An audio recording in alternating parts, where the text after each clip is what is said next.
আছে ইত্যাদি আছে, মানুষ দেখবেন পিছনে ঘুরঘুর করছে এবং এরা কিন্তু সবাই সবার স্বার্থেই ঘুরঘুর করছে।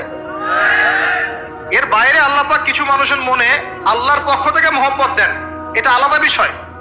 এটা শুধু ধার্মিকদের ক্ষেত্রেই সম্ভব। ওই দুই ব্যক্তি যারা আরশের ছায়া ছায়া পাবে, যারা একে অপরকে আল্লাহর ওয়াস্তে মহব্বত করেছে, তাই না? অতএব আল্লাহর পক্ষ থেকে একটা মহব্বত থাকে, এটার কোনো স্বার্থ থাকে না, নিঃস্বার্থ ভালোবাসা। এটা টোটালি নিঃস্বার্থ ভালোবাসা, কোনো স্বার্থ নাই।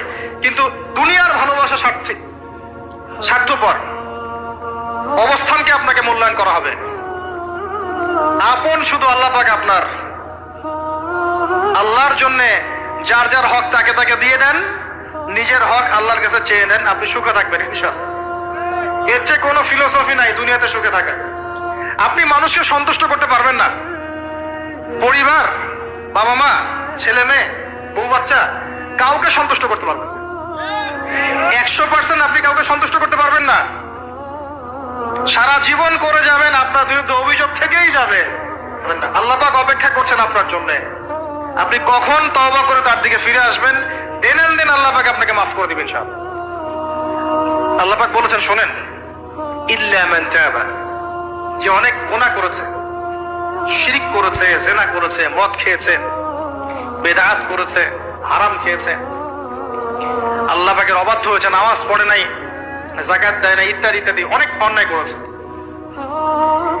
একদিন তওবা করে ফিরে এসেছে। আল্লাহ পাক বলছেন, ইল্লা মান তাবা, যে ব্যক্তি তওবা করে ফিরে আসলো, ওয়া আমানা, এবং ঈমান নিয়ে আসলো, ওয়া আমিলা আমালান সালিহান, এবং এখন থেকে সৎ আমল করা শুরু করলো, হোক সে নারী বা পুরুষ, যে কেউ, যে কোনো বয়সের, যে কোনো বর্ণের, যে কোনো ভাষার, যে কোনো দেশের, এগুলো কিচ্ছু যায় আসে না আল্লাহ পাকের। ইন্নাল্লাহা লা ইয়ানজুরু ইলা আজসামিকুম ওয়ালা ইলা সুওয়ারিকুম ওয়ালাকিন ইয়ানজুরু ইলা কুলুবিকুম ওয়া আমালিকুম।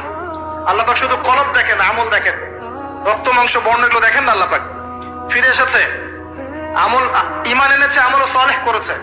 আল্লাহ পাক বলছে, উলাইকা, এরাই তারা, ইউবাদদিলুল্লাহু সাইয়্যাতিহিম হাসানাত, এরাই সেই ব্যক্তি যাদের সমস্ত গুনাহকে আমি আল্লাহ নেকি দিয়ে পরিবর্তন করে দেব। আল্লাহ অপেক্ষা করছেন আপনার জন্য।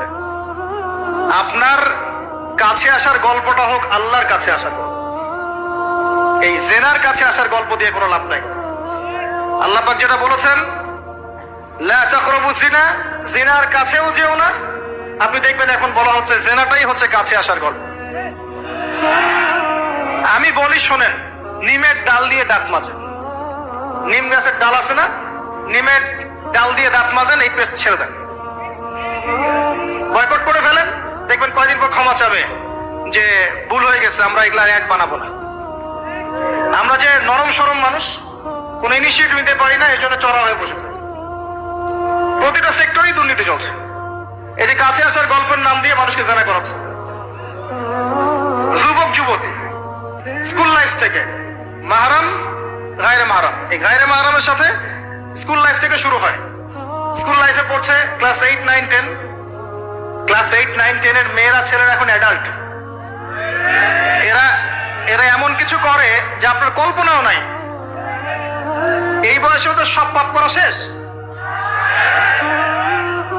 এগুলোর সাক্ষী আপনারাই। আমার উপর আমাকে ভালো মন্দ বলেন না, এগুলোর সাক্ষী আপনারা নিজেরাই। নিজেদের ঘরগুলো দেখেন। আর সবচেয়ে বড় কথা হচ্ছে, ঘরের মানুষ কিন্তু কথা শোনে না। দেখবেন আপনি সারা দুনিয়ায় দিন কায়েম করে ফেলছেন, দিনটা, আর আপনার ঘরটা হচ্ছে নূহ আলাইহিস সালামের মতো। দেখবেন বউ কথা শোনে না, স্বামী, ছেলে কথা শোনে না। এটাই বাস্তবতা। কিন্তু নূহ আলাইহিস সালামের ঘটনা মনে নাই? 950 বছর দাওয়াত দিয়েছেন, শেষে গিয়ে বলছেন, রব্বি আন্নী মাগলুবুন ফান্তাসির, আল্লাহ আমি পরাজিত হয়ে গেছি, আমাকে সাহায্য করো, আমি আর পারছি না। আল্লাহ পাক আযাব নাজিল করে দিলেন। তিনি পার হয়ে গেলেন না, ছেলে পার হয় না। ছেলে বলে, আমি পাহাড়ে উঠে যাব, পাহাড় আমাকে সেভ করবে। নূহ আলাইহিস সালাম বলছেন, আজকে কেউ সেভ করতে পারবেন না আল্লাহর আযাব থেকে। একটু পরে একটা ঢেউ এসে বাপ বেটার মাঝখানে পার্থক্য করে দেবে। ছেলে ডুবে মরে গেল, তার স্ত্রী পর্যন্ত ঈমান নিয়ে আসলো না।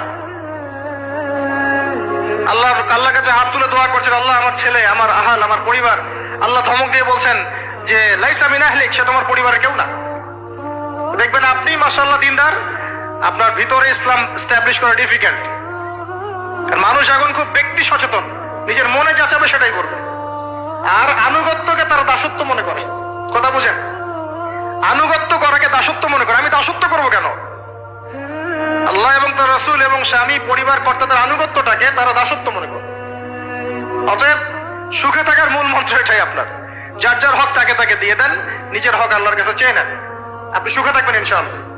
আল্লাহর জন্য বাঁচেন, আল্লাহর জন্য খান, আল্লাহর জন্য পড়েন, আল্লাহর জন্য দিন কায়েম করেন, আল্লাহর জন্য আপনি ইবাদত করেন, আল্লাহর জন্য মারা যান, ইনশাআল্লাহ আল্লাহ আপনাকে জান্নাত দিবেন। আর আল্লাহর কাছে আমরা সবাই একা একা ফিরে যাবো, ইন্না লিল্লাহি ওয়া ইন্না ইলাইহি রাজিউন। একা একা একজন একজন করে হিসাব নেবেন আল্লাহ পাক। তখন আমার সাথে কেউ থাকবে? আপনার সাথে কেউ থাকবে? ইন্তেকালের পরে 40টা দিন অপেক্ষা করেন না, মানুষ মনে রাখে?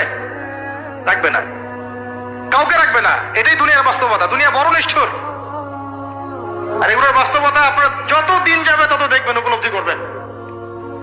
একদম কাঠামো ভেঙে যাবে, ফ্রি মিক্সিং দিয়ে, হারাম রিজিক দিয়ে, আপনার এই যে অপসংস্কৃতি দিয়ে পরিবারের কাঠামোই ভেঙে যাবে, সমাজের কাঠামো ভেঙে যাবে। মানুষ দেখবেন আত্মহত্যা করে মারা যাবে বেশি বেশি। বাবার খোঁজ নিবে না সন্তান। কিয়ামতের আলামত আছে, আনতালি দালামাতু রাব্বাতুহা, দাসী মনিবকে জন্ম দিবে, মা বাবার সাথে দাস দাসীর মতো আচরণ করা হবে। টাকার জন্য, সম্পদের জন্য মানুষ ভাইকে হত্যা করবে, বোনকে হত্যা করবে, ছেলে ছেলে বাবাকে হত্যা করবে, মাকে হত্যা করবে। এগুলো সব কিয়ামতের আলামতের হাদিস। এগুলো আপনি বাস্তবতা মিলিয়ে দেখেন, 100% মিলে যাবে। এগুলো চলছে এখন। এই জায়গায় আমি বলবো আত্মকেন্দ্রিক হন। একটা আয়াত শোনাচ্ছি আপনাকে, আমার খুব পছন্দের একটা আয়াত। ইয়া আইয়ুহাল্লাযীনা আমানু, হে মুমিনগণ, আলাইকুম আনফুসাকুম, নিজের নফসের খবর নেওয়া। নিজের নফস